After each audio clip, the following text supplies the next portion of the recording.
जय हिंद। मैंने अभी तक आप लोगों को बताया कि तरंग और तरंग के बारे में अध्यारोपण का सिद्धांत। अगर अध्यारोपण का सिद्धांत समझ गए हो तो आप समझते हैं तरंग का व्यतिकरण। अध्यारोपण का सिद्धांत ही तरंग का व्यतिकरण समझाने में मदद करता है। कैसे? जब किसी बिंदु पर तरंगे, पहले जीरो लेवल की बातें समझते हैं, जीरो लेवल की। जब किसी बिंदु पर तरंगे, ये मान लेते हैं तरंगे हैं, है ना, छोड़ो, है ना, ये मान लेते हैं तरंगे हैं, किसी बिंदु पर संचरित हो रही हैं, है ना, किसी बिंदु पर कहीं पर किसी माध्यम में कुछ भी कहीं भी किसी भी माध्यम में संचरित हो रही है।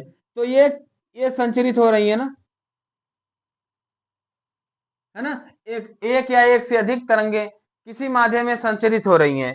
तो अब इनके बीच आयाम, ये यहां से यहां के बीच की दूरी को क्या कहते हैं? आयाम ना। इसे स्मॉल ए से व्यक्त करते हैं, इसे आयाम कहते हैं ना।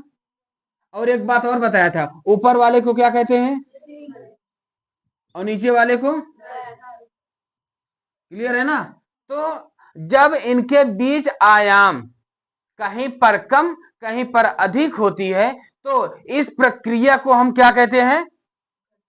इस कहीं पर कम कहीं पर अधिक होती है तो इस प्रक्रिया को व्यतिकरण कहते हैं। क्लियर है? अब जहां पर कम होती है वहां उसे कहते हैं विनाशी व्यतिकरण। व्यतिकरण दो प्रकार के होते हैं, एक दिन समझाया था। व्यतिकरण दो प्रकार के होते हैं, एक संपोषी व्यतिकरण, दूसरा विनाशी व्यतिकरण। अब संपोषी क्या होता है? जहां पर आयाम अधिक होता है उसे हम संपोषी व्यतिकरण कहते हैं, और जहां पर कम होता है उसे विनाशी व्यतिकरण कहते हैं। यही इतनी देर के लिए इतना परेशान था, यही समझाने के लिए कि जहां पर आयाम कम वहां पर जहां पर आयाम कम वहां पर विनाशी, जहां पर अधिक वहां संपोषी, है ना। व्यतिकरण दो प्रकार के होते हैं, जहां पर आयाम कम वहां पर विनाशी, जहां पर अधिक उसे संपोषी। क्लियर है? इतनी बात समझ गए? अब इसको समझ लेते हैं।